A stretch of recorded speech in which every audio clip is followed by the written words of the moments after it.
Bienvenue à tous sur ce nouveau webinaire des 24 heures pour rebondir, qui est tout à fait dédié, premier forum dédié à l'entrepreneuriat, avec notamment ce sujet du rebond entrepreneurial et de cette relance économique souhaitée bien sûr par tout le monde. On reçoit aujourd'hui Frédéric Wisniewski, Marie-Adeline Pex, Michael Legal et Bruno Delcamp.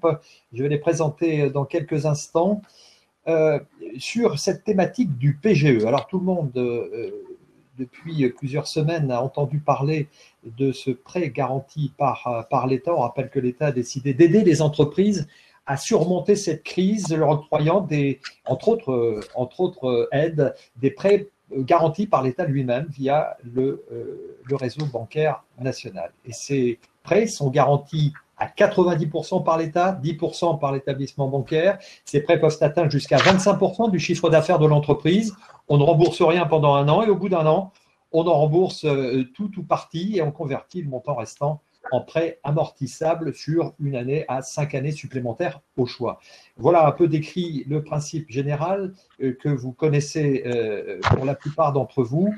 Je vais passer la parole avant que Marie-Adeline Pex nous rejoigne à Michael Legal. Alors, Michael Legal, vous êtes directeur régional retail pour les Hauts-de-France et la Normandie chez BNP Paribas. Tous ces dossiers de demande de PGE vous arrivent. Alors, concrètement, que demandez-vous? Qu'est-ce qu'un entrepreneur doit vous fournir pour solliciter ce prêt? Alors, assez simplement, toutes les banques ont revu vraiment leur process pour pouvoir être le plus à même de distribuer les PGE de manière rapide. Donc, toutes les contraintes en matière de justification de documents ont été allégées par rapport à ce qu'on connaissait habituellement. C'est que l'entrepreneur soit en capacité à bien, pour chiffrer sa demande, déterminer le montant dont il a besoin. Voilà. Un prévisionnel de trésorerie, mais on ne demande pas forcément quelque chose qui va demander un investissement très important en termes de temps pour le réaliser, mais au moins par rapport à la situation d'aujourd'hui, par rapport à la chute d'activité que j'ai eue, globalement, et par rapport aux économies que j'ai pu faire sur certains postes de charge, de quoi j'ai besoin pour passer ce cap-là, et dans un second temps, de quoi j'ai besoin aussi pour rebondir une fois dans le cadre du déconfinement dans lequel on est. Donc l'idée, c'est d'avoir une bonne approche du besoin de trésorerie, de pouvoir causer en fin de compte la demande, de manière à ce que nous, on puisse très vite savoir, oui, ok, cette entreprise-là, voilà sa situation, voilà ce dont elle a besoin, et voilà ce qu'on peut faire. Et si jamais on a des questions, ou s'il y a des points d'achoppement, qu'on puisse très vite, on va dire, en discuter avec eux. Alors, il y a aussi… Je pense que ce point-là, le prévisionnel de trésorerie, c'est l'élément clé, et les attestations du comptable sur, par exemple, l'exercice 2019, parce que le bilan n'a pas été délivré. Voilà, les liasses fiscales, éventuellement. Et puis, peut-être une lettre de motivation qui va quand même essayer de cerner un petit peu la motivation du chef d'entreprise, mais vous pouvez peut-être rencontrer, mais ça se fait quand même sur dossier, quoi. Ouais, la motivation du chef d'entreprise, on l'a pas par écrite, hein, on l'a vraiment verbalement quand ils sont en échange avec nos conseillers. On voit bien, on va dire qu'ils sont là pour l'immense majorité pour trouver une solution aussi bien pour leur entreprise que pour leurs salariés. Non, on leur demande pas une lettre de motivation écrite. Souvent, leur témoignage suffit amplement à démontrer de leur envie d'aller de l'avant et nous de pouvoir répondre dans l'immense majorité des cas à leur Alors, demande. c'est quoi le bon dossier? Le bon dossier, déjà le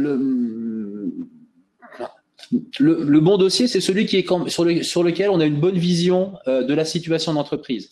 C'est-à-dire que par rapport à ce qu'il a vécu durant la période de confinement et l'impact sur son chiffre d'affaires et les perspectives de rebond qu'il estime, est-ce que derrière, il s'est fait la conviction, le chef d'entreprise, que oui, je peux passer le cap, oui, je peux rebondir, c'est-à-dire que j'ai besoin d'un petit coup de pouce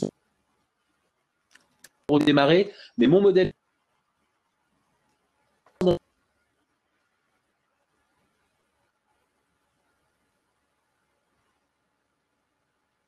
Ah, visiblement des petits soucis techniques. Il y a eu des petites coupures. Attendez. J'imagine que vous avez perçu ça aussi, non? Oui, il est parti. Ah. Bon, alors, en fait, bon, effectivement, hein, c'est les aléas de la technologie et c'est vrai que ces plateformes sont très sollicitées et les flux peuvent varier. En tout cas, j'aimerais préciser, alors je ne sais pas si Maria d'Inpex nous rejoindra, mais en tout cas, on le avec, avec Dimitri Pivot tout à l'heure, c'est effectivement en 2019, c'est 935 000, je crois, les chiffres, 935 000 créations d'entreprises. Il y a 300 000 micro-entreprises, 200 000 indépendants. Ça constitue presque voilà, 500 000 chefs d'entreprise qui sont des petites structures.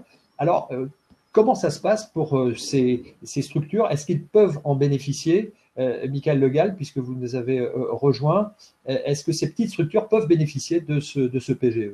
Oui, le PGE tel qu'il a été défini par les pouvoirs publics, en fin de compte, est extrêmement large. À part quelques types de sociétés, on va dire, qui en sont exclus, l'ensemble des entreprises, on va dire, sont concernées. Il y a également des dispositions qui ont été prévues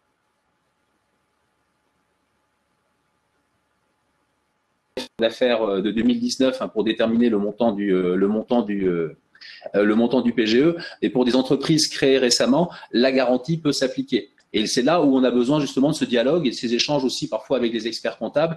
Quel était le montant du chiffre d'affaires de l'entreprise depuis sa création, si elle n'a pas encore arrêté un bilan? De quel montant elle a besoin? Et dans ce cas-là, oui, on peut. Enfin, l'entreprise est non seulement éligible au PGE, et donc la banque. Allô? Oui, oui, on vous entend. D'accord, ok, excusez-moi. Oui, non, même sur les petites entreprises récemment créées, le PGE est une solution qui est possible. Ce qui est important, et c'est ce que je disais au préalable, c'est bien de réussir à causer sa demande de PGE. Voilà, de causer sa demande de PGE et aussi de causer du sujet, je dirais, avec l'ensemble de ses partenaires et des tiers acteurs. Un échange avec son expert comptable pour avoir quelques éléments pour aider la réflexion sur le plan de trésorerie. Si je suis une entreprise de création récente où c'est pas sur mon chiffre d'affaires qu'on va pouvoir déterminer le montant, bah, au niveau de la masse salariale, ça donne quoi? Si je n'ai ni masse salariale ni encore le chiffre d'affaires, sur quelle base est-ce que je peux demander un PGE et comment est-ce que je peux argumenter le dossier auprès de la banque le plus simplement possible? Alors, comment ça se passe si on essuie un refus auprès de votre établissement bancaire?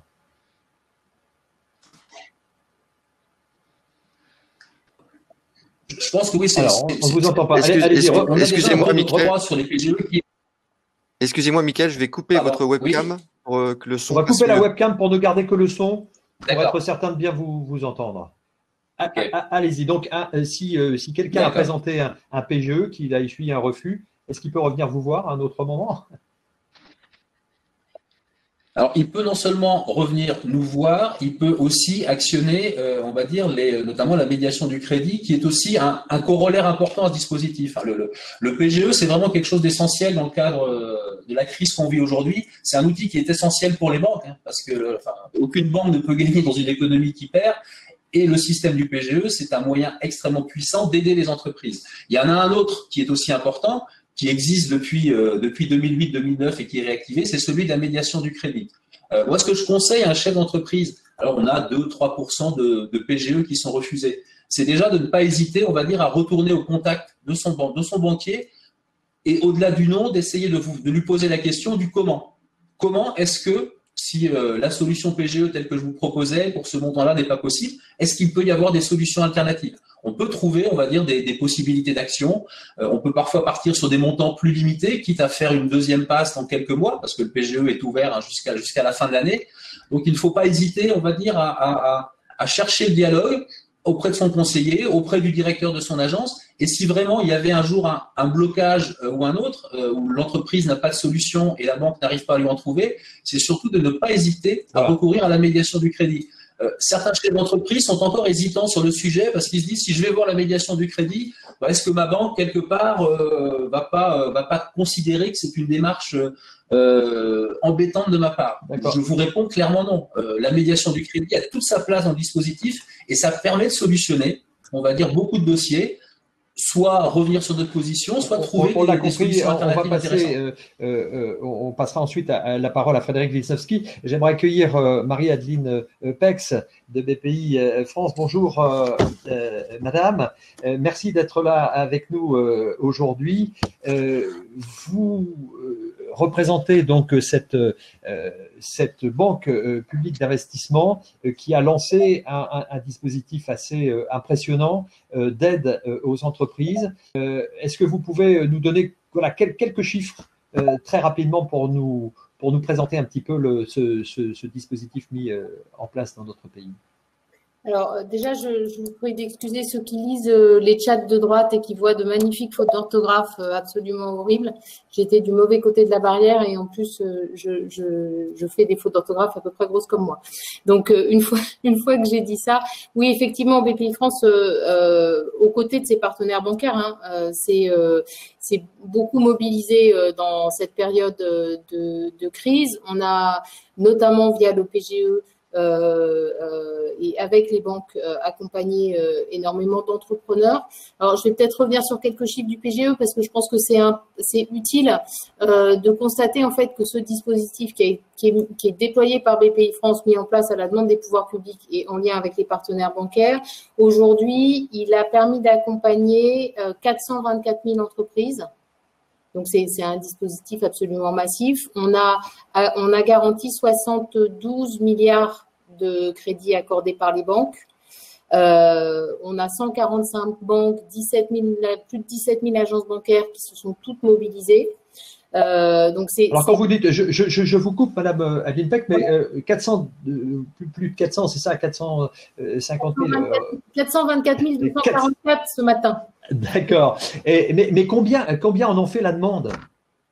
Alors ça, c'est pas quelque chose qu'on sait dire parce que nous, en fait, on apporte les entrepreneurs viennent sur la plateforme une fois qu'ils ont le préaccord de leur banque.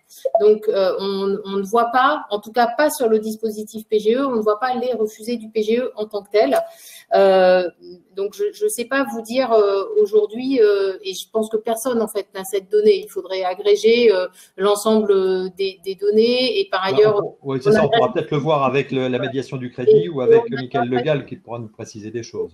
On agrégerait sans doute des choux et des carottes parce que comme ça vient d'être dit, il arrive que le prêt soit refusé au départ et qu'ensuite, dans un travail entre l'entrepreneur et son chargé d'affaires bancaire, les choses évoluent, le chose se constitue. Ce que je voulais, les points sur lesquels je voulais aussi insister, c'est que c'est pas un dispositif qui était réservé à certaines typologies d'entreprises. Aujourd'hui, on a 72% des bénéficiaires du PGE qui ont entre 1 et 9 salariés. Donc, ça touche aussi bien de petites entreprises que des plus grosses. Ça touche, quand on regarde les statistiques, aussi bien de jeunes entreprises que des entreprises plus âgées et plus matures. Donc, on a vraiment un dispositif assez universel. Je ne dis pas qu'il résout tous les problèmes. C'est d'ailleurs pour ça que d'autres mesures ont également été mises en œuvre, à la fois par BPI France et en dehors de BPI France par les pouvoirs publics, le fonds de solidarité, des dispositifs comme sur lesquels je pourrais revenir si vous voulez, mais comme les prêts à tout qu'on a mis en place avec les régions, comme voilà, donc les prêts rebonds, il y a un certain nombre de dispositifs. À qui s'adresser pour voilà, concrètement? Est-ce que c'est vraiment le réseau des banques ou à qui s'adresser pour solliciter un PGE? Concrètement, le PGE, c'est très simple. Il faut aller voir sa banque. C'est sa banque. C'est l'interlocuteur voilà, l'intermédiaire qui va. Le PGE, c'est un prêt garanti par l'État et qui l'État garantit? L'État garantit la banque. Donc, c'est vraiment, et c'est en ça que c'est un dispositif massif et simple, c'est que l'interlocuteur bancaire de l'entrepreneur, il est connu de l'entrepreneur, c'est celui d'ailleurs qui en général connaît le mieux l'entreprise. Et donc, c'est un lien direct entre la banque et l'entreprise. Une fois que la banque a donné son préaccord, il y a une connexion sur une plateforme extrêmement simple qui permet d'aller mobiliser la garantie accordée par l'État. Alors, ce PGE, on peut encore le demander jusque la fin de cette année 2020, c'est ça? 31 décembre? Oui, c'est un dispositif qui est adossé à un régime validé par la Commission européenne qui dure jusqu'au 31 décembre 2020. D'accord, donc c'est pas parce qu'on a déconfiné que tout s'arrête, mais toutes ces démarches, au contraire, bien sûr. On a même tendance à considérer, nous, que la période de confinement était une période un peu de mise sous cloche, où des tas de mesures permettaient de limiter les charges sociales, limiter plein de choses, reporter des obligations financières. C'est la sortie du confinement qui, pour certaines entreprises, va être le plus difficile parce qu'il faut se relancer. Et oui. La relance, ça nécessite du cash dans un contexte où on n'en a pas beaucoup parce qu'on n'a pas eu beaucoup d'activités. Alors, on va en parler parce que Bruno Delcamp est avec nous. Il est président de SOS Entrepreneurs et évidemment il accompagne. Vous accompagnez Bruno en ce moment d'ailleurs, entre autres actions, bien sûr, des entreprises en rebond pour les aider à formuler entre autres choses. Mais ces demandes de PGE. Alors, comment ça se passe avec justement des entreprises qui sont en difficulté? Écoutez, le dispositif a été formidable puisqu'il a tenu compte des entreprises qui étaient soit en redressement judiciaire depuis le 1er janvier 2020, bon, en sachant qu'ils sont en redressement judiciaire d'avant le 1er janvier 2020 constituent 80% des troupes, mais on a quand même tenu compte des entreprises qui rentraient en redressement judiciaire depuis le 1er janvier 2020. Elles ont droit au PGE normalement. On a le droit également au PGE. Les entreprises qui sont en plan de continuation, c'est celles qui sont passées au tribunal. On a décidé d'étaler sur 8 ans ou 10 ans les dettes, de rembourser ces dettes. Les entreprises gagnent à nouveau de l'argent et chaque année, elles remboursent ces dettes et elles ont également droit au PGE. Alors, le souci que nous rencontrons, et c'est pour ça que c'est intéressant d'en parler, on parle de toutes ces entreprises qui ont montré au tribunal qu'elles étaient capables à nouveau de gagner de l'argent, et c'est le cas. Nous avons de multiples cas d'entreprises qui gagnent à nouveau de l'argent, qui sont bénéficiaires, qui remboursent leurs dettes judiciaires chaque année. Et lorsqu'elles font leur demande de PGE, parce que comme toutes les entreprises qui sont soit en redressement judiciaire ou celles d'avant le 1er janvier ou celles d'après le 1er janvier, elles souffrent toutes naturellement d'une perte de chiffre d'affaires due à cette période du Covid où le chiffre d'affaires est à zéro. Et j'avais encore un appel ce matin d'urgence d'une entreprise d'une quarantaine de salariés qui disait « mais c'est épouvantable. Nous sommes en plan de continuation. Ça fait 3 ans que nous remboursons nos dettes. Ça fait 3 ans que nous avons à nouveau des résultats positifs. Et parce que nous sommes en plan de continuation, eh bien, notre PGE a été refusé. Alors, la médiation du crédit arrive pour apporter son soutien. Et c'est formidable parce qu'elle fait un travail remarquable. Mais également, là, malheureusement, eh bien, nous avons 80% des entreprises qui déposent une demande de PGE et qui vont à la médiation du crédit et qui sont en plan de continuation, donc qui font à nouveau des résultats positifs, qui ont un refus de PGE. Et donc le chef d'entreprise de ce matin m'a appelé en me disant « mais écoutez, dites bien que qu'est-ce qu'on peut faire? Qu'est-ce qu'on peut faire quand on gagne de l'argent, qu'on rembourse ses dettes sur 10 ans et que l'on a subi cette perte de chiffre d'affaires pendant 2 mois, que l'on doit néanmoins payer nos charges quoi qu'il arrive. Qu'est-ce qu'on peut faire dans ce type de situation? Alors là, voilà, la question est posée. Je la pose à Frédéric Wisniewski, qui est médiateur national du crédit à Banque de France. Frédéric Wisniewski, bonjour. Je ne sais pas si vous nous entendez. Voilà, vous allez couper peut-être, voilà, réactiver votre micro. Alors, qu'est-ce que vous répondez à Bruno Delcamp? Vous m'entendez bien, oui? Oui, très bien, parfaitement bien. Bonjour à toutes et à tous. Alors effectivement, rapprochez-vous un tout petit peu de votre micro peut-être, mais voilà, ça va parfaitement bien. Donc, je crois qu'il est important de rappeler qu'effectivement, le PGE, l'objectif principal… On vous entend assez mal, pardonnez-moi, hein, mais c'est assez lointain. Je ne sais pas ce qui est possible de faire.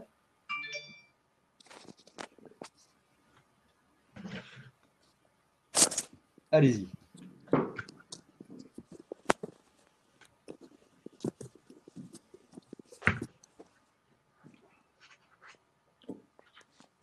Vous m'entendez mieux? Oui, ça va un peu mieux. Bien. Je crois qu'il est important de rappeler que le PGE, il a été principalement construit effectivement pour les entreprises qui ont été affectées par cette crise.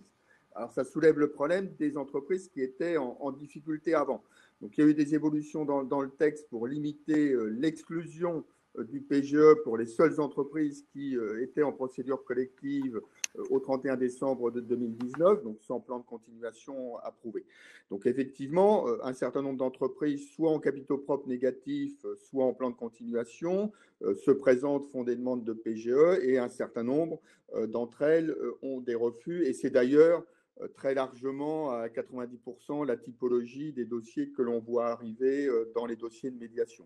Moi, je voudrais simplement donner 2 chiffres. On est, selon les statistiques des banques qui sont publiées d'ailleurs sur le site de Bercy toutes les semaines, à 2,5% de refus, de taux de refus de PGE, et je suis environ, par rapport aux demandes de PGE, à 1% de dossiers qui arrivent en médiation. Et ce 1%, c'est, comme je le disais, essentiellement des dossiers d'entreprises qui ont des problèmes. Sur le mois d'avril, on a quand même réussi à avoir un taux de succès de médiation de 63%. Donc, ce qui veut dire quand même que la médiation permet de faire évoluer en argumentant, en présentant, en mettant en perspective le dossier, permet de faire évoluer la position des banques. Mais c'est vrai que pour les entreprises qui ont eu des difficultés avérées précédemment, donc notamment les plans de continuation, c'est plus difficile. Et c'est pour ça que l'État a mis en place, alors que ce n'est pas encore totalement mis en place, mais en tous les cas, la décision a été prise dans la loi de finances, la deuxième loi de finances, où il va y avoir des dispositifs complémentaires qui vont être des dispositifs de prêt direct de l'État. Et donc qui, normalement, visent justement à répondre à ces situations de refus de la part de la banque, d'échecs, malheureusement, malgré tous nos efforts de la médiation, mais qui donneront une perspective à ce type d'entreprise. Alors, Bruno Delcamp, vous suivez donc avec intérêt toutes ces dispositions. Vous dites qu'effectivement, ce PGE est certes indispensable, mais attention un petit peu à un effet deuxième vague. Écoutez, le PGE est un élément formidable et indispensable à la reconstitution de la trésorerie de manière tout à fait évidente aujourd'hui. Les entreprises n'ayant plus de chiffre d'affaires, il faut bien qu'elles payent leurs charges. Et ce PGE est très bien parce qu'il permet de maintenir la trésorerie à flot. Le souci qui arrive, malgré tout, c'est que pour ceux qui ont la chance d'obtenir ce PGE, je ne parle pas de tous les autres que j'évoquais tout à l'heure, où malheureusement on attend de répondre à ce trou dans la raquette par ce que le ministre Le Maire a appelé des fonds filets, donc qui viennent d'être évoqués par Frédéric Wisniewski, qui devraient apparaître, et tant mieux. Alors, ce qu'il faut bien comprendre, c'est que les PGE qui arrivent permettent de remettre la tête hors de l'eau au niveau de la trésorerie. Mais ce qu'il faut bien comprendre quand même, c'est que ces PGE, malgré tout, vont augmenter l'endettement de l'entreprise, qu'il faudra malgré tout payer les dettes qui auront été reportées, que cet endettement, il faudra commencer à le payer en janvier, et que quelque part, les résultats même pour les entreprises qui avaient des résultats de 2019 positifs, ces entreprises vont avoir des résultats affaiblis sur 2020, et malheureusement sur 2021, ce que nous craignons, c'est qu'à partir du moment où les fonds propres de ces entreprises vont diminuer, eh bien, à ce moment-là, forcément, par conséquence, il va y avoir une dégradation de la notation Banque de France, avec une réelle incapacité à revenir à l'équilibre pour un certain nombre d'entre elles en 2021, une incapacité donc à investir, et donc un raidissement du soutien des banques à partir de 2021, mettant en péril un certain nombre de ces entreprises. Alors, ce que nous avons proposé, avec les membres du portail du rebond des entrepreneurs, puisque SOS Entrepreneurs est membre fondateur du portail du rebond des entrepreneurs, nous avons proposé au gouvernement d'envisager la possibilité dès maintenant de renforcer les fonds propres des entreprises. Et vous savez que le PGE permet logiquement, dans le décret, de financer jusqu'à 25% du chiffre d'affaires. Ce que nous disons, nous, c'est qu'il n'est peut-être pas nécessaire de financer jusqu'à 25% du chiffre d'affaires d'entreprise. Il est peut-être nécessaire de financer 12, 13, 14% de ce chiffre d'affaires annuel, et qu'en parallèle, néanmoins, il est nécessaire d'octroyer 12 à 14% de capacité de fonds propres. Comment ? Eh bien, ce serait très simple. Il faudrait mettre en place des prêts participatifs ou des obligations subordonnées, qui sont des quasi-fonds propres, et qui permettraient ainsi de renforcer la structure bilancielle de haut bilan des entreprises, et donc de parer à cette éventualité de risque de perte de fonds propres qui ferait que les notations bancaires seraient forcément moins bonnes. Voilà. Alors, j'aimerais, Bruno, simplement laisser la parole peut-être à Marie-Adeline Pex, qui pourrait nous faire peut-être juste un retour, un commentaire, une réaction par rapport à cette proposition d'SOS Entrepreneur, du portail de rebond sur des prêts qui pourraient être de nature un peu différente. Il y a effectivement, on voit bien et on a tous conscience qu'il y a différents temps. Il y a eu le temps du confinement, il y a le temps de la reprise, ce temps de la reprise étant par ailleurs très différent d'un secteur à l'autre. Parce que les impacts de la crise Covid sont pas du tout les mêmes selon que vous êtes dans l'hôtellerie et la restauration ou selon que vous êtes dans l'automobile ou selon que vous êtes dans l'aéronautique. Enfin, il y a en réalité des réalités entrepreneuriales et économiques qui sont très différentes. Donc c'est d'ailleurs dans ce contexte-là que un certain nombre d'acteurs travaillent aujourd'hui sur des plans de relance. Vous avez vu récemment sortir le plan de relance sur le tourisme, le plan de relance sur l'automobile, auquel BPI France participe, mais comme d'autres, hein, pas du tout seul. Et donc, il est important, effectivement, dans chacun de ces secteurs et face à chacune de ces situations, parce que, une fois encore, moi, je pense qu'il n'y a pas forcément une réponse unique. Il y a des besoins qui peuvent être assez différenciés selon les secteurs, selon l'âge de l'entreprise, selon sa taille. Donc, les réflexions, elles sont menées et elles sont en cours dans ce contexte-là et dans cette vision-là d'essayer de coller au plus près la réalité des besoins. D'accord. Donc si j'entends bien ce que vous dites, en fait, le PGE, de manière générale, a permis de réagir rapidement sur des problèmes de trésorerie pour faire en sorte que l'économie puisse continuer et pour que les entreprises puissent véritablement continuer à travailler, mais qu'un second temps, dans quelques mois, et c'était certainement c'est certainement aujourd'hui, de pouvoir imaginer, après plutôt par secteur, d'agir pour effectivement perpétuer et continuer à aider les entreprises d'une autre manière. La proposition qui vient d'être faite est une proposition qui est intéressante et on partage effectivement le fait que au-delà du financement pur et de l'endettement des entreprises, on a une problématique d'affaiblissement des bilans. Maintenant, je suis pas absolument sûre qu'il y ait une réponse unique et qu'il faille de façon complètement homogène considérer que voilà, comme il y a eu un PGE très structuré, très défini, avec des conditions d'application très universelles, il faudrait demain qu'il y ait un outil BIS qui, dans exactement la même logique, puisse répondre de façon complètement homogène et identique à des besoins qui, en réalité, une fois encore, vont être très différents. Donc, nous, on travaille sur un certain nombre de choses. Il y a des choses qui ont été annoncées. Et les pouvoirs publics poursuivent leur réflexion et une fois encore, vous voyez au fil des jours presque, hein, parce que c'est maintenant que ça se passe, sortir des propositions sur le tourisme, des actions sur le tourisme, des actions sur l'automobile.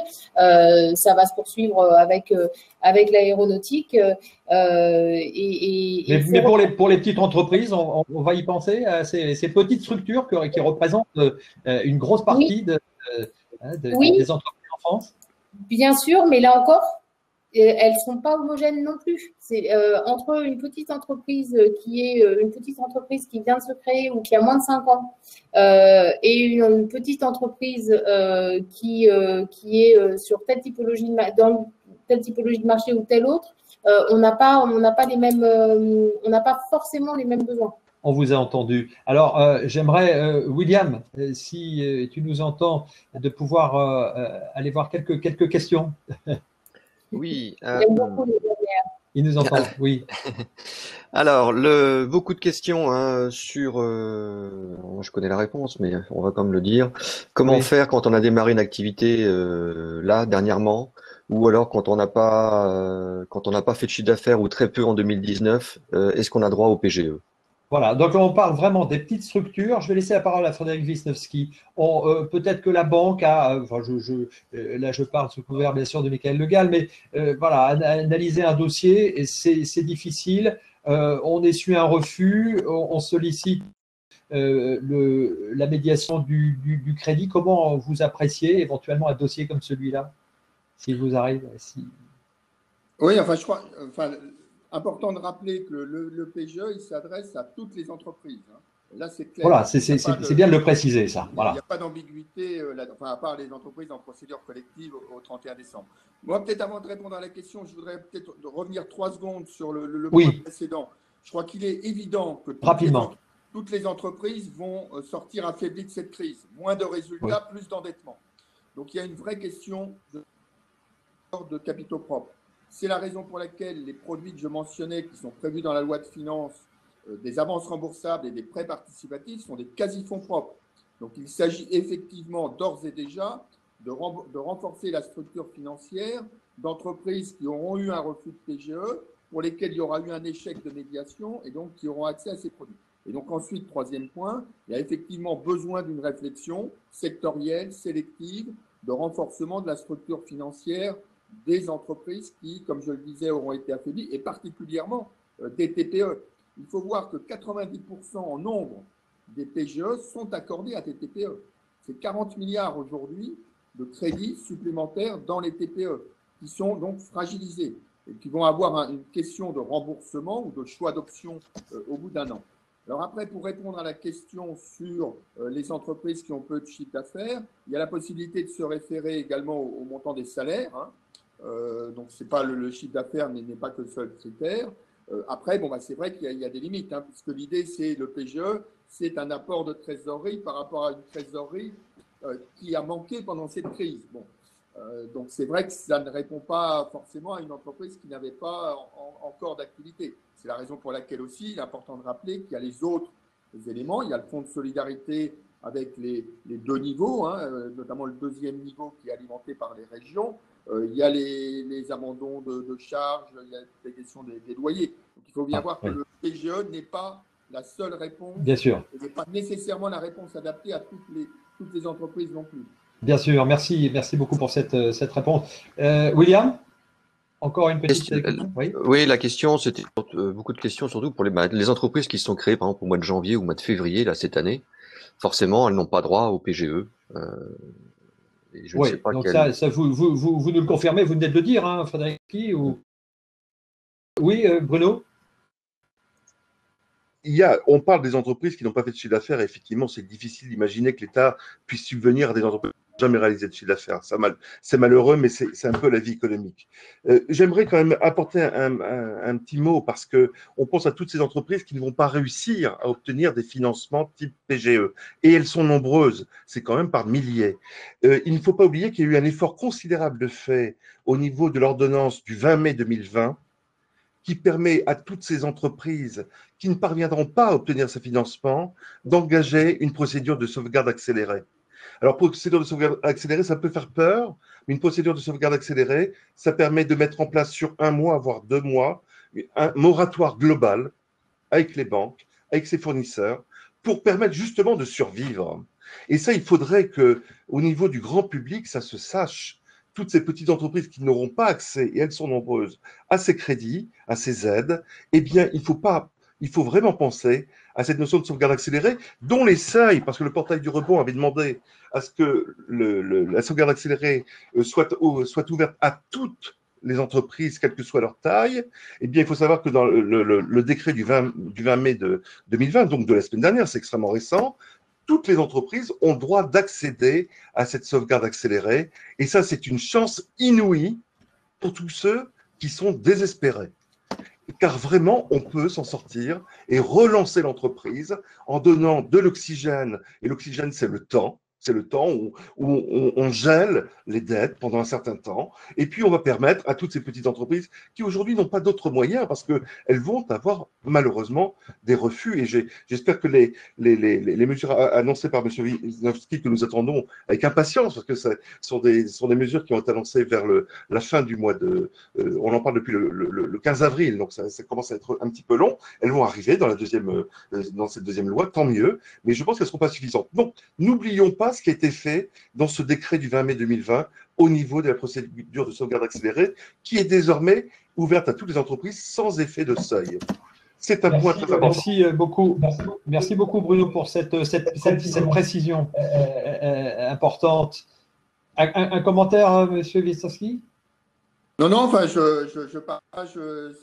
Il faut bien voir que l'État a effectivement essayé, après, de couvrir le maximum de situations.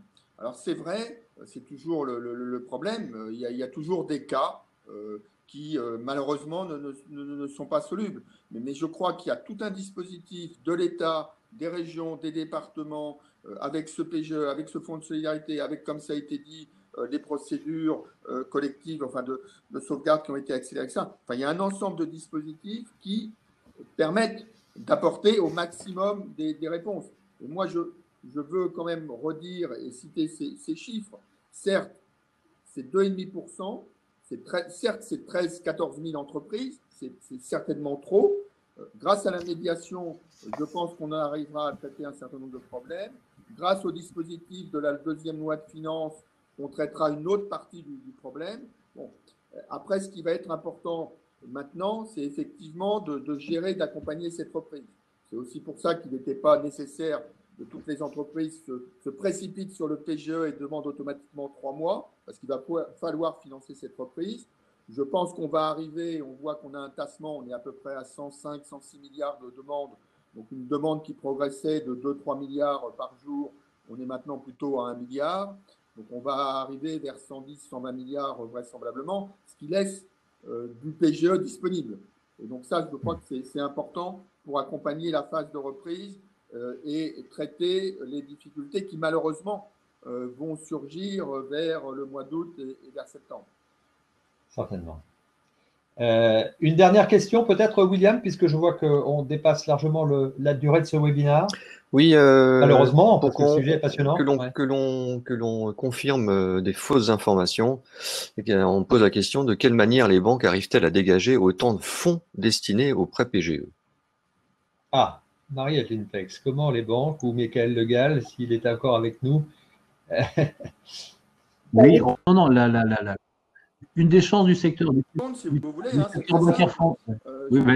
Attendez, Michael Le Gall prend la parole quelques secondes et puis on vous passe la parole, Frédéric. Je pense qu'une des chances aussi de l'économie française, c'est qu'on a quand même une solidité du secteur bancaire qui permet aujourd'hui à l'ensemble des entreprises du secteur, que ce soit les banquiers mutualistes, les autres, BNP Paribas et tous les autres, de pouvoir, on va dire, largement financer ces crédits. En plus, les dispositions qui ont été prises dans le cadre du PGE, notamment sur la nature de la contre-garantie, nous permet, on va dire, d'avancer ces fonds sans prendre des risques trop importants en matière de solvabilité ou par rapport aux exigences du régulateur. Non, il n'y a pas de difficulté pour les banques pour pouvoir répondre à la demande. Alors, Frédéric. Alors, malheureusement, je n'entends pas ce que dit Michael Le Gall. Alors, je ne sais pas ce qu'il a dit. Moi, ce que je peux dire, c'est les banques sont entrées dans cette crise avec beaucoup de liquidités disponibles. Et 2, la Banque centrale européenne a ouvert complètement les vannes de la liquidité. Donc, les banques n'ont aucune difficulté à trouver de la liquidité nécessaire auprès de la Banque centrale européenne. Donc, il n'y a absolument aucun problème d'accès au crédit, de distribution du crédit. Et les superviseurs prudentiels ont aussi allégé les contraintes en capital. Donc, il y a vraiment une possibilité très large qui a été donnée aux banques de financer l'économie. Merci. Une toute dernière question, oui, Marie-Adeline Pex. Je voudrais bien juste Je veux apporter une par précision. rapport aux questions que je vois défiler sur la droite de mon écran, faire deux points importants. Il y a pas mal de questions autour de oui, mais les créateurs, oui, mais les jeunes entreprises, comment font-elles, comment peuvent-elles faire? Vous savez qu'il existe des réseaux d'accompagnement à la création d'entreprises, Initiative France, le réseau Entreprendre, l'a dit, France Active, qui sont des réseaux qui font des prêts d'honneur. Et qui sont, pour le coup, qui sont des fonds propres et qui font des prêts d'honneur aux créateurs, en l'occurrence soutenus notamment par nous et par les régions, jusqu'à 3 ans. Donc, les entreprises, même si elles sont déjà créées et récemment créées, moi, j'incite vraiment les jeunes entrepreneurs, les jeunes créateurs à se tourner vers ces réseaux d'accompagnement qui sont gratuits, qui sont extrêmement utiles et qui vont être extrêmement utiles dans cette période où, au-delà du financement et des fonds propres, les entreprises ont aussi besoin d'être accompagnées. Je pense que c'est vraiment un point qu'il faut avoir en tête. Et puis par ailleurs, je voudrais quand même rappeler que ce dispositif PGE, comme beaucoup d'autres, et notamment comme les prêts rebonds qu'on a mis en place avec les régions, sont des dispositifs qui sont dédiés aux TPE. Donc, on n'a pas du tout dans ce dispositif de soutien eu un prisme qui visait à soutenir que les grosses entreprises ou les grosses PME. Ces dispositifs de soutien qui ont été mis en place visent bien à accompagner et à soutenir toutes les entreprises, y compris les plus petites d'entre elles, parce que c'est aussi les plus petites d'entre elles qui créent de la valeur ajoutée, de l'emploi et du chiffre d'affaires et qu'il faut soutenir partout sur le territoire. Absolument, on vous a entendu. Écoutez, malheureusement, on doit rendre l'antenne, comme on dit, et je vais vous remercier évidemment Frédéric Witowski, Marie-Adeline Pex, Michael Le et Bruno Delcamp pour avoir participé à ce webinaire. Merci beaucoup, excellente journée à vous. Merci pour vos idées et en tout cas avec Bruno Delcamp et puis tout ce qui peut se faire au niveau du gouvernement, des lois qui peuvent faire évoluer le Schmilblick pour qu'on continue à aider les entreprises dans cette voilà, merci beaucoup. Je rends l'antenne et puis 3 minutes pour la conférence de Nicolas Doucerin. À tout de suite.